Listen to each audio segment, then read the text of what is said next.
ఏది శాశ్వతం కాదు.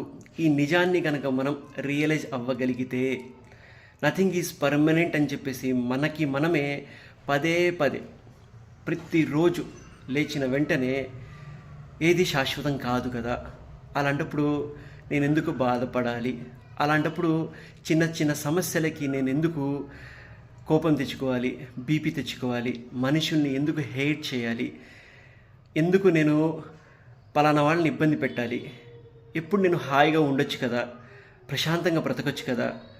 ఎందుకంటే నథింగ్ ఈజ్ పర్మనెంట్ అనే ఒక చిన్న లాజిక్ కనుక మన మైండ్లో కనుక పెట్టుకుంటే ఎప్పుడు ఎవరు ఏమన్నా కూడా, ఎవరు ఏమనుకున్నా కూడా మన బ్రతుకేంటో వేరే వాళ్ళతో కంపేర్ చేసుకోకుండా హాయిగా ఉండగలిగితే, ఉన్న దాంట్లోనే సంతృప్తి చెందగలిగితే జీవితం చాలా బాగుంటుంది. గుర్తుపెట్టుకోండి, నథింగ్ ఈజ్ పర్మనెంట్ అని చెప్పేసి ఉదయం లేచిన వెంటనే 10 సార్లు చెప్పుకోండి. రాత్రి పడుకునే ముందు 10 సార్లు చెప్పుకోండి.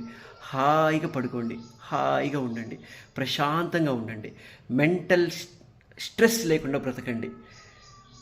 డబ్బులు వస్తాయి పోతాయి, డోంట్ వరీ, డబ్బులు సంపాదించవచ్చు.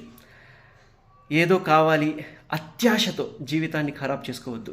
ఉన్న దాంట్లోనే హాయిగా సంతృప్తిగా మీ ఫ్యామిలీతో చక్కగా టైం స్పెండ్ చేయండి. చిన్ని చిన్ని విషయాల్లో ఆనందపడండి. ప్రపంచం చాలా బ్యూటిఫుల్, ఎంతో పెద్దది. టార్గెట్స్ పెట్టుకోండి. ప్రపంచం మొత్తం చుట్టి రావాలని చెప్పేసి టార్గెట్ పెట్టుకోండి. ఆంధ్రప్రదేశ్లో చాలా ప్లేసెస్ ఉన్నాయి, తెలంగాణలో చాలా ప్లేసెస్ ఉన్నాయి, ఇండియాలో చాలా ప్లేసెస్ ఉన్నాయి. చిన్నగా ప్రపంచాన్ని చూసొద్దాం. అందరితో చక్కగా మాట్లాడదాం, ప్రేమిద్దాం, హాయిగా ఉందాం. మంచి అలవాట్లని మనం అలవాటు చేసుకోవాలి. పుస్తకాలు చదువుదాం, నాలెడ్జ్ పెంచుకుందాం, పెద్దవాళ్ళని గౌరవిద్దాం, హానెస్ట్గా ఉండడానికి ట్రై చేద్దాం. అనవసరంగా వేరే వాళ్ళ లైఫ్లో తొంగి చూడొద్దు, ఇంటర్ఫియర్ అవ్వద్దు, లేనిపోని గొడవల్లో అస్సలు ఇన్వాల్వ్ అవ్వద్దు. ఈ క్షణంలో బ్రతకండి. అయిపోయిందో అయిపోయింది. 10 ఏళ్ల ముందు కూడా మనం చాలా ప్రాబ్లమ్స్ ఫేస్ చేసి ఉంటాం. కానీ ఇప్పుడు ఆ ప్రాబ్లమ్స్ ఒకసారి కనుక 10 ఏళ్ల ముందు అలా జరిగిందే అని ఆలోచిస్తే ఆ సొల్యూషన్ ఆటోమేటిక్గా న్యాచురల్గా ఆ సమస్యకి సొల్యూషన్ దేవుడు ఇచ్చే ఉంటాడు. కానీ 10 ఏళ్ల ముందు ఆ సమస్య పెద్ద సమస్యగా అయి ఉండొచ్చు, కానీ ఇప్పుడు కాదు.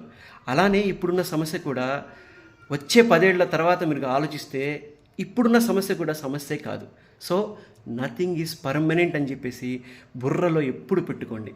హాయిగా ఉండండి, ప్రశాంతంగా బ్రతకండి. ఈ వీడియో నచ్చితే ప్లీజ్ లైక్ చేయండి, షేర్ చేయండి. Thank you so much.